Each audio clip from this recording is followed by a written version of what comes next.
That means Caesarion was very close in age to Tiberius, who was born in 3 BC. By comparing important dates in the Jewish, Muslim, and Christian holy books, there is a margin of error of at least 30 years.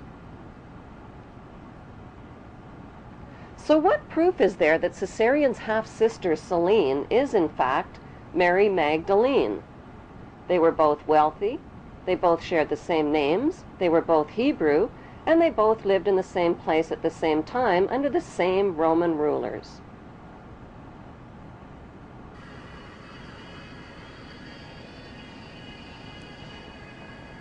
The most convincing proof lies in a famous New York statue. The Statue of Liberty was financed, built, and delivered to New York Harbor as a gift from the French Grand Orient Temple Masons in 1886, with a commemorative plaque for all to see. The statue has nothing whatsoever to do with liberty. Its designer was French Freemason Frederick Auguste Bartholdi, who traveled extensively throughout Egypt. Bartholdi was silent about who the woman was that served as his inspiration for the statue, but there is only one woman whose face closely matches the uniquely masculine features of the Statue of Liberty, Caesarion's half-sister Seline. Bartholdi used the ancient busts and minted coins of Cleopatra Seline as his models in designing the Statue of Liberty. By comparing a digitized photograph of the Statue of Liberty with a bust of Cleopatra Seline, the matching identity of Mary Magdalene and Seline becomes clear. The lips, the mouth, the sharp jaw, the thick neck, the protruding ears, the prominent nose, and the masculine features are a close match.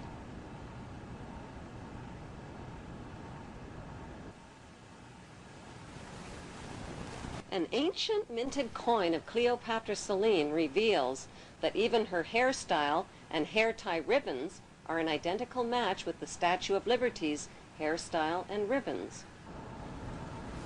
The Statue of Liberty was intentionally designed to appear pregnant beneath the folds of her robe. The implication is that Mary Magdalene had children. Their names were Tamar and Jesus the Justice, whom the Merovingians, British royalty, and elite brotherhood of Freemasons claimed to be descendants of.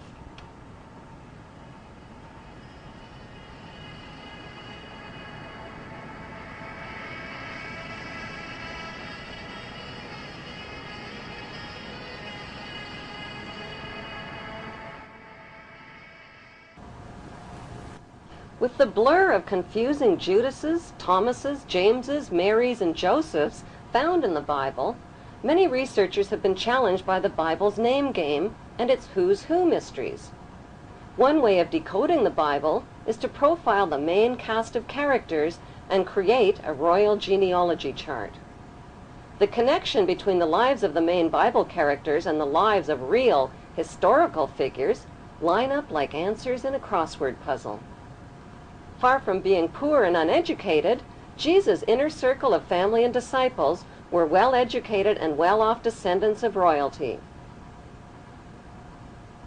The disciple called Nicodemus of Bethany was in reality the son of Nicomedes IV of Bithynia.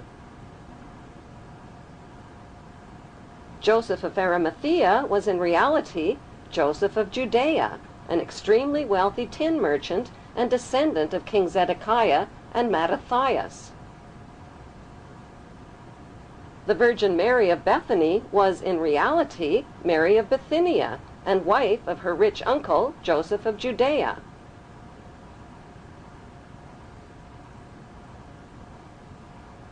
Mary Magdalene, Jesus of Nazareth, Thomas, and James were the wealthy royal offspring of Hebrew-Egyptian Ptolemy queen Cleopatra VII.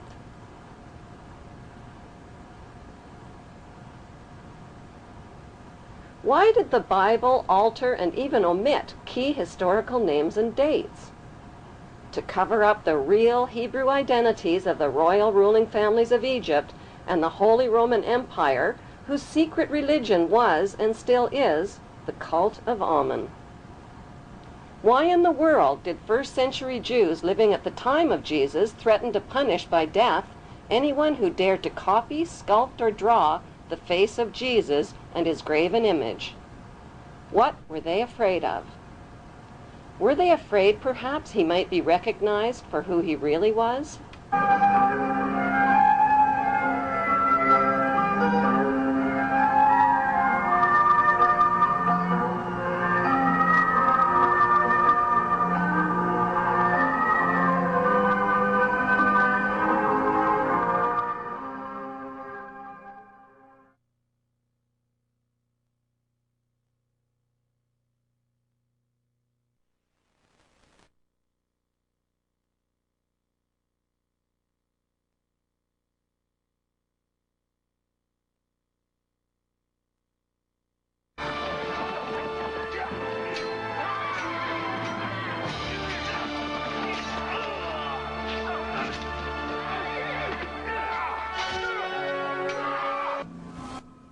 After the crucifixion, a Jewish rebellion against Roman rule broke out in Jerusalem. The Roman soldiers destroyed Solomon's temple, burned Jerusalem, and eventually renamed the land of Israel Palestine. The Hebrew tribes dispersed from the land of Israel and joined together into a ferocious force of brutal seafaring warriors. They named themselves after their 6 great ancestors, the 6 Hebrew Hyksos kings who once ruled Egypt. The VI in their name, Vikings, is the Roman numeral for 6 kings. Was the largest tribe of Israel and the first to replace the god of Judaism with pagan fertility gods. The tribe of Dan became seafaring pirates, looting their way from Greece along the Mediterranean, leaving evidence of their migration route. Like signposts, they incorporated the name of Dan into the names of mountains, towns, and rivers, like the mighty river Danube.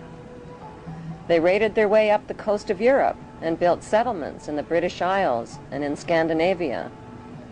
The country of Denmark literally means the mark of Dan. Carvings of snakes and dragons on their ships, the red and white stripes on their sails, and archaeological relics reveal that the tribe of Dan became none other than the dreaded Vikings.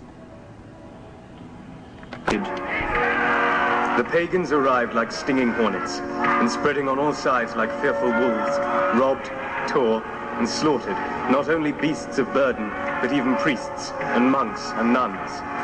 They came to the church of Lindisfarne and destroyed everything, trampled and polluted the holy places. Their mouths froth, their eyes stare, they howl like wild beasts. Joined by the Israeli tribe of Naphtali, they continued their reign of terror through the British Isles, accumulating massive amounts of wealth. Then the unthinkable happened. Their king, King Canute, was crowned King of England, Denmark, Norway, and Sweden in 1016 AD.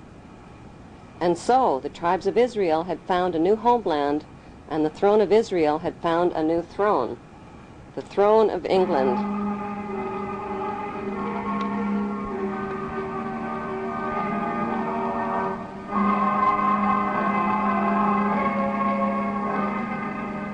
Danish royalty from the tribe of Dan intermarried and became related to almost all of the monarchies of Europe, including Queen Elizabeth of England. The bloodline of the tribe of Dan was firmly established in royal power circles.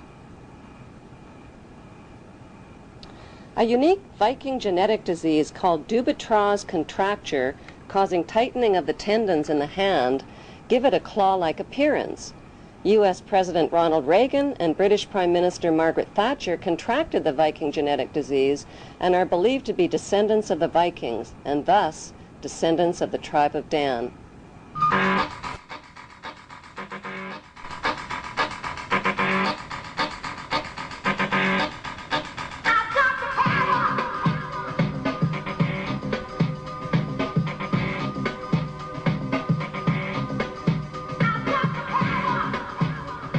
The media has misled the public into believing that